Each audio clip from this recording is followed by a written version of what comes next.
नमस्कार बच्चों। आज हम बात करेंगे टर्म वन एग्जाम की। टर्म वन एग्जाम में फर्स्ट जो आपका एग्जाम है मेजर सब्जेक्ट का एसएसटी की, उसकी बात करेंगे। उस एग्जाम को आपको कैसे फोड़ना है, उसकी क्या स्ट्रेटजी रहनी चाहिए, ये सब कुछ हम डिटेल में डिस्कस करने वाले हैं। कभी भी जब आप एग्जाम देते हो तो आपका फर्स्ट एग्जाम सबसे इंपॉर्टेंट होता है। अगर आप फर्स्ट एग्जाम को ईजिली क्लियर कर लेते हो, फर्स्ट एग्जाम अगर आपका अच्छा चला जाता है तो बाकी एग्जाम भी आप अच्छे से दे पाते हो, क्योंकि पॉजिटिव वाइब्स आती है। दूसरी ओर अगर फर्स्ट एग्जाम आपका खराब चला जाता है तो आपकी नेगेटिव वाइब से वो शुरू हो जाती है। आपको लगता है कि ये साल तो बर्बाद हो गया और बाकी एग्जाम भी आपके अच्छे नहीं जाते। इसलिए जरूरी होता है कि फर्स्ट एग्जाम हमारा सबसे अच्छा जाना चाहिए। दूसरा, ये जो 7-8 डेज है, क्योंकि आप पहली बार बोर्ड एग्जाम दे रहे हो, ये सबसे इंपॉर्टेंट रहेंगे, क्रूशियल रहेंगे।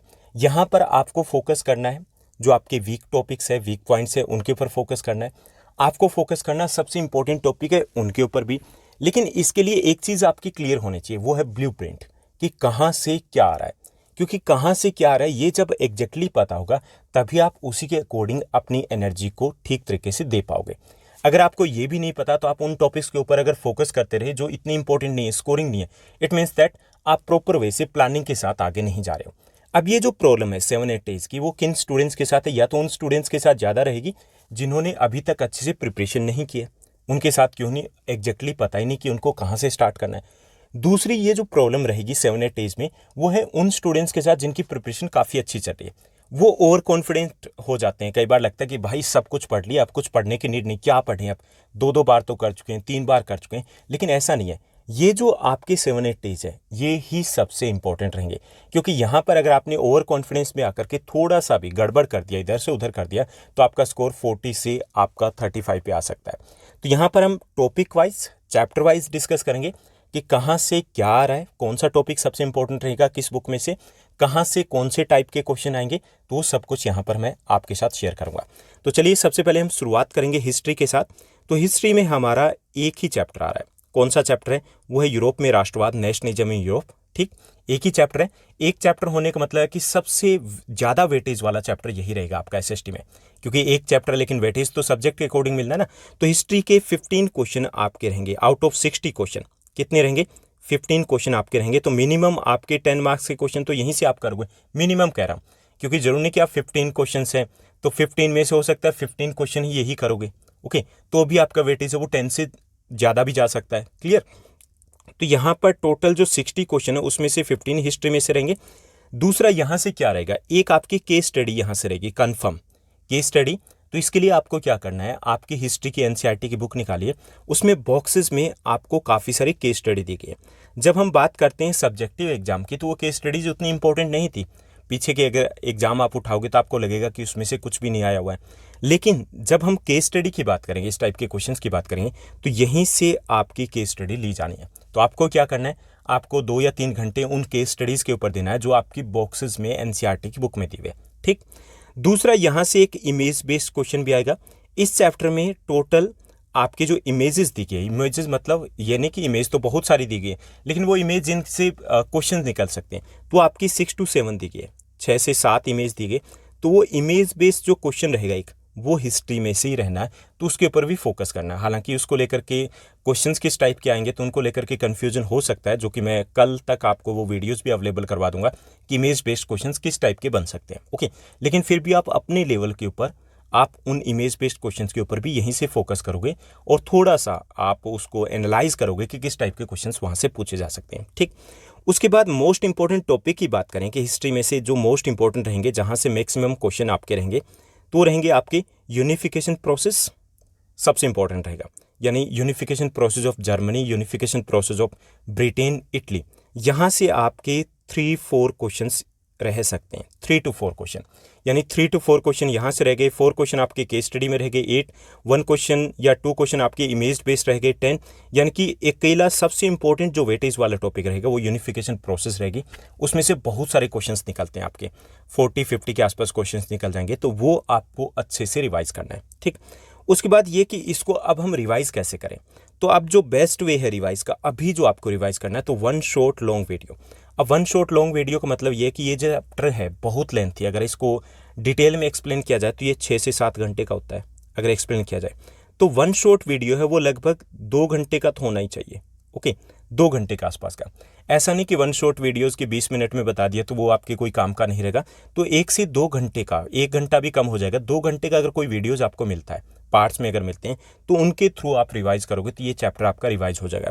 क्योंकि यहाँ पर वीडियो के थ्रू क्यों रिकमेंड कर रहा हूँ कि क्योंकि आपने इस चैप्टर को एनसीईआरटी से पहले कर लिया, 2 बार कर लिया हुआ, उसके बाद तीसरी बार जब आप एनसीईआरटी के ऊपर जाओगे तो आप इस चैप्टर को 15 मिनट्स में निपटा दोगे, क्योंकि आपको लगे अच्छा ये तो कर दिया, ये तो कर दिया, फोकस ही नहीं कर पाओगे।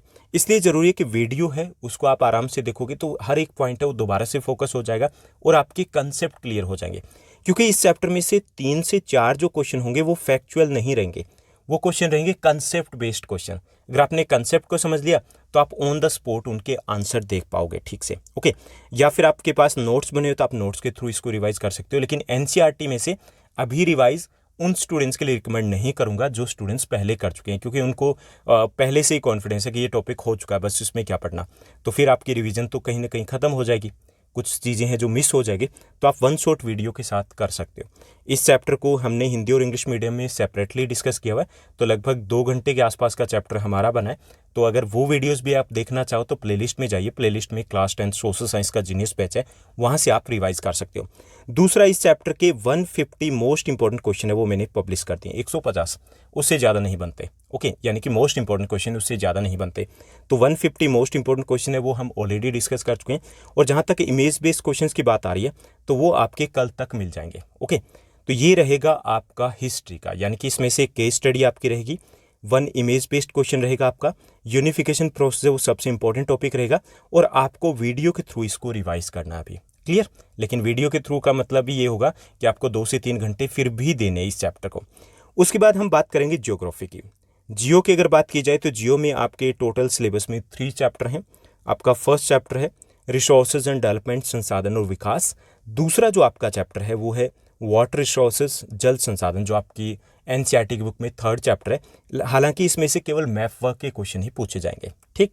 और जो आपका 3rd चैप्टर है वो है एग्रीकल्चर, जो कि आपकी एनसीईआरटी की बुक में 4th चैप्टर दिया हुआ है, एग्रीकल्चर या कृषि, ठीक। यानी कि आपके थ्योरेटिकल पार्ट के लिए आपके 2 चैप्टर रह जाते हैं, और मैप वर्क की बात करें तो उसके लिए आपके 3 चैप्टर रहेंगे। अब यहाँ पर अगर क्वेश्चंस की बात करें कि कितने क्वेश्चंस आपके रहेंगे, तो यहाँ से भी आपके टोटल 15 क्वेश्चन रहेंगे, ठीक। आपके एग्जाम में आउट ऑफ 60 क्वेश्चंस, और मिनिमम 10 मार्क्स के क्वेश्चंस तो रहेंगे आपके, ठीक, मिनिमम। यानी कि आप 15 में से 15 ही यहीं से कर देते हो तो आपका ये 10 मार्क्स प्लस भी चला जाएगा, क्लियर।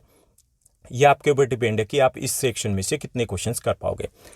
उसके बाद है यहाँ पर 2 मैप वर्क बेस्ड क्वेश्चन रहेंगे, और ये सबसे इंपॉर्टेंट क्वेश्चन है ये, अगर आपको आउट ऑफ आउट स्कोर करना है। क्यों इंपॉर्टेंट है?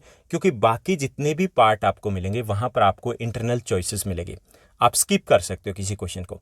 लेकिन मैप वर्क बेस्ड क्वेश्चन है, इनके पास यहाँ पर आपको कोई ऑप्शन नहीं मिलेगा, इंटरनल चॉइसेस नहीं मिलने वाली, इसको आप स्किप नहीं कर सकते। तो मैप वर्क को आपको अच्छे से रिवाइज करना, अच्छे से मतलब बहुत अच्छे से। टोटल पॉइंट्स की बात की जाए तो मैप वर्क में 22 पॉइंट्स दिए गए, 22 पॉइंट्स को समझ लीजिए, बहुत है। मैप वर्क क्वेश्चन जो एमसीक्यूज टाइप में रहेंगे तो वो ईजिली आप कर पाओगे, क्लियर। तो ये 22 क्वेश्चंस जो भी आपके चैप्टर वाइज, तो मैंने अलग से एक वीडियो में डिस्कस किए हुए हैं कि मैप वर्क बेस्ड क्वेश्चंस को चैप्टर वाइज, जैसे फर्स्ट चैप्टर का है, 3rd का है, 4th का है, तो अलग से डिस्कस किए हुए हैं। तो अगर आपने उन वीडियोज़ को नहीं देखा तो प्लेलिस्ट में जाकर के उनको भी आप देख सकते हो, ठीक। उसके बाद यहाँ से बहुत ज़्यादा चांसेस है आपके ज्योग्राफी में से एक आपका मैच द कॉलम क्वेश्चन रहे, बहुत ज़्यादा चांसेस है। मैच द कॉलम क्वेश्चन रह सकता है एग्रीकल्चर में से, आपके चांसेस है वहाँ से रह सकता है, या फिर जो आपके रिसोर्सेज है, टाइप्स ऑफ रिसोर्सेज है, वहाँ से रह सकता है, या सोइल में से। 3 टॉपिक है, लेकिन ज़्यादा चांस है कि एक क्वेश्चन आपके एग्जाम में मैच द कॉलम वाला रहेगा, और वो यहाँ से ही रहेगा, जियो में से। तो इस टाइप के अगर क्वेश्चंस आपने प्रैक्टिस बुक ले रखी या कहीं से भी प्रैक्टिस बुक नहीं भी ले रखी, तो भी आप फोकस कीजिएगा कि इस टाइप के क्वेश्चन को आपको अच्छे से तैयार करना है, क्लियर। उसके बाद यहाँ पे रिवाइज कैसे करोगे? एनसीईआरटी से आप वन शॉट वीडियो के थ्रू रिवाइज कर लीजिए। एनसीईआरटी अगर आपने पहले कवर कर लिया, अगर आपने पहले कवर नहीं किया तो आपको एनसीईआरटी को वर्ड टू वर्ड कवर करना है, क्लियर। पहले कवर नहीं किया तो आपको एनसीईआरटी को ही कवर करना है। अगर एनसीईआरटी को कवर कर लिया है तो आप वन शॉट वीडियो से कर सकते हो। ये भी जियो के भी आपके तीनों चैप्टर, जो नहीं आ रहा वो भी कर लिया, दोनों चैप्टर है हमने वन शॉट वीडियो में डिस्कस किए हुए। एक चैप्टर शायद 1 आवर 30 मिनट्स के आसपास का है, और दूसरा चैप्टर शायद 1 आवर 5 मिनट्स के आसपास का है। तो आप वहीं से वीडियो को एक्सेस कर सकते हो, ओके। लेकिन कब करना है? अगर आपने एनसीईआरटी को कर रखा है। अगर एनसीईआरटी नहीं किया तो आप लाइन बाय लाइन एनसीईआरटी को अच्छे से समझोगे, क्लियर।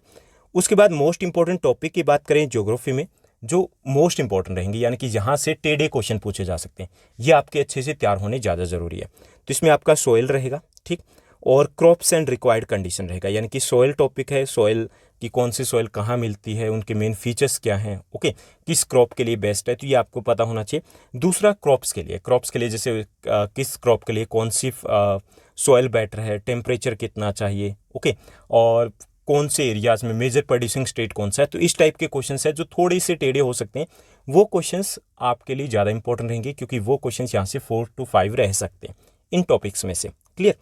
उसके बाद हम बात करेंगे नेक्स्ट आपका जो बुक है वो है pol science, political science. Political science की बात करें तो यहाँ से आपके 2 चैप्टर आ रहे हैं आपके सिलेबस में। एक तो आपका पावर शेयरिंग हो गया, सत्ता में साझेदारी, दूसरा फेडरलिज्म यानी कि संघवाद, ठीक। यहाँ से भी आपके टोटल 15 क्वेश्चन रहेंगे, जिनमें से मिनिमम 10 मार्क्स के ही रहेंगे। क्लियर। आपके ऊपर डिपेंड है कि ये चैप्टर अगर अच्छे से कवर किए हो तो आप 15 जो क्वेश्चन दे देंगे वो सभी क्वेश्चन यहाँ से आप कवर अप कर पाओगे। क्लियर। अब यहाँ पर मोस्ट इंपॉर्टेंट टॉपिक्स की बात करें तो स्टोरी ऑफ श्रीलंका वो सबसे इंपॉर्टेंट रहेगा, सत्ता में साझेदारी से। स्टोरी ऑफ श्रीलंका 2 स्टोरीज दी गई, बेल्जियम की स्टोरी दी गई और दूसरी दी गई श्रीलंका की। श्रीलंका की जो स्टोरी दी गई उसमें से एमसीक्यूज बहुत ज़्यादा बनेंगे, और उसमें से क्योंकि प्रीवियस ईयर्स के एग्जाम्स को देखा जाए तो वहाँ से क्वेश्चन ज़्यादा लिए गए, तो वो सबसे ज़्यादा इंपॉर्टेंट रहेगा आपका। दूसरा सेकंड चैप्टर की बात करें तो distribution of powers by our constitution, जो आपकी यूनियन लिस्ट दी गई है, आपकी स्टेट लिस्ट दी गई है, कंकरेंट लिस्ट दी गई है, तो वो जो लिस्ट दी गई है उनमें किस लिस्ट में कौन सा टॉपिक आता है, ओके, वो, और यहाँ से मैच द कॉलम का क्वेश्चन भी बन सकता है, ठीक। तो ये आपको लिस्ट है, एग्जाम्पल्स के साथ बहुत अच्छे से करना होगा।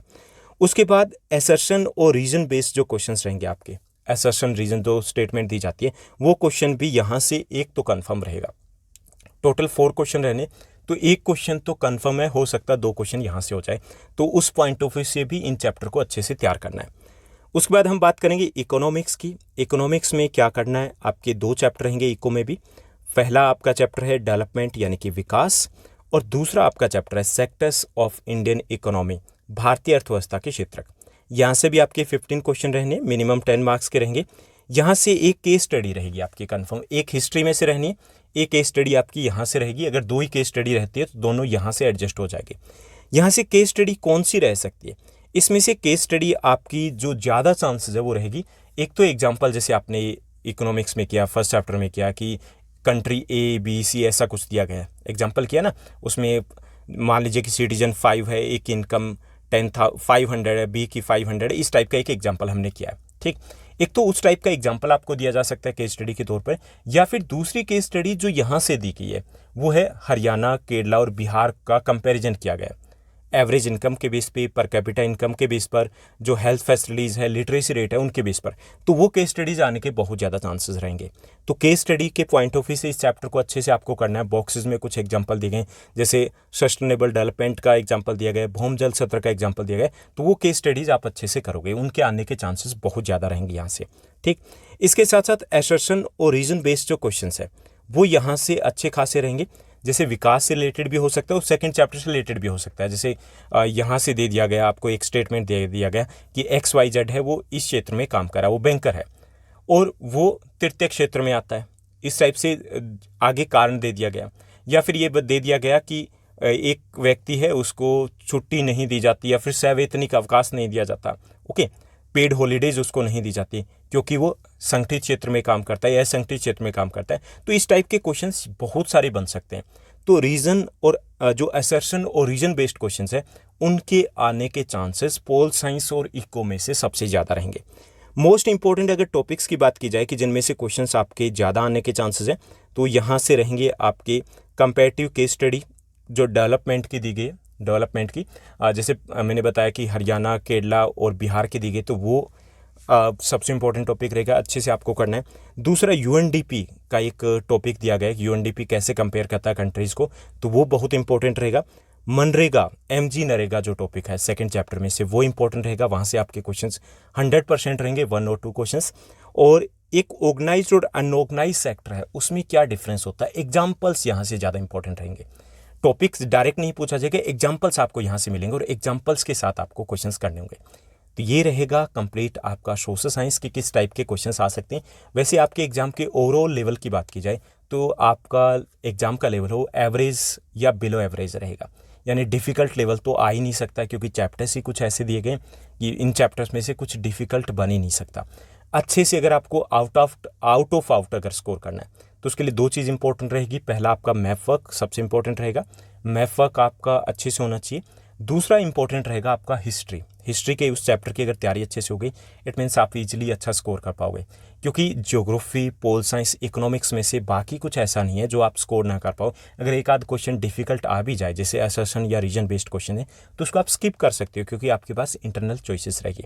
लेकिन मैथ वर्क में आपके पास इंटरनल चॉइसेस नहीं रहनी।